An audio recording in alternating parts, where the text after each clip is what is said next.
At some point, you placed yourself in the category as not creative. You're the practical one, the capable one, the one who gets things done, not the one who imagines and creates those things.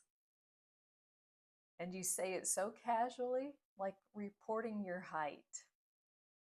I want to drag that belief into the light because it's a lie about who you are. You were not born without imagination. No one is. If you doubt this, watch any 4-year-old for 10 minutes. But there is a catch. Creativity needs one thing to survive, and it's the exact thing you have not had a spare ounce of in years. Room. Space. A nervous system that isn't bracing for the next demand. What you've been naming as "I'm just not creative" was never the truth about you.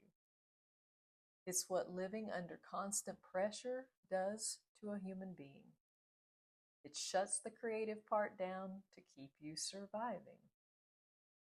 And buried, I promise you, is not the same as gone. So let me show you what creativity actually requires, because once you see it, you'll understand exactly why yours went quiet, and that it had nothing to do with you not having it. Start with the truth about where creativity comes from. Every single one of us is born imaginative. It is standard human equipment, not a gift handed to a lucky few. The 4-year-old narrating an entire world to her stuffed animals isn't special. She's just operating with the one thing creativity needs and what adults under pressure lose completely: a brain that feels safe enough to play. Because that's the real condition for creativity: safety. A nervous system that isn't scanning for the next demand. When you're in survival mode, continually braced, tense, depleted, always one step behind, your brain does exactly what it's supposed to do in a threatened state.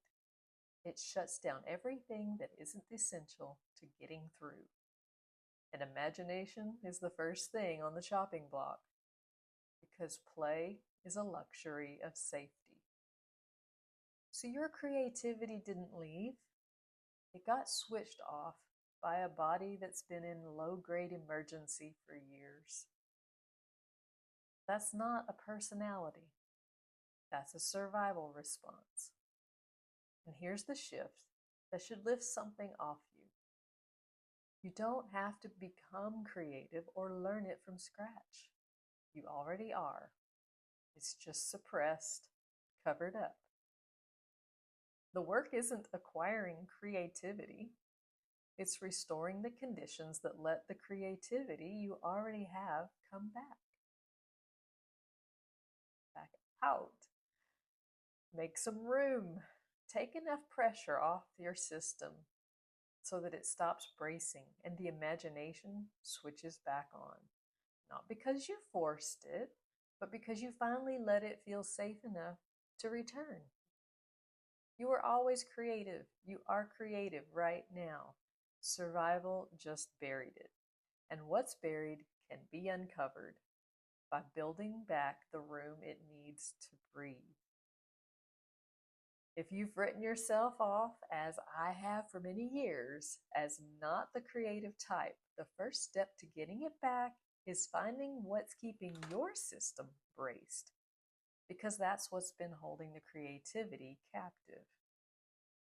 I'm Aleta Michelle, and helping women take enough pressure off that the parts of you that got switched off can come back. It's the work that this channel is built on.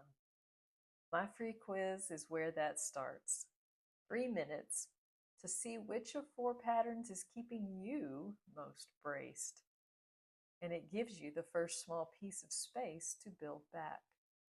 It's linked in the description. Go take it. It's the first step towards letting something you thought you'd lost simply reemerge. And if you want to keep going from there, subscribe. One short, doable video from me every week. Until the next one.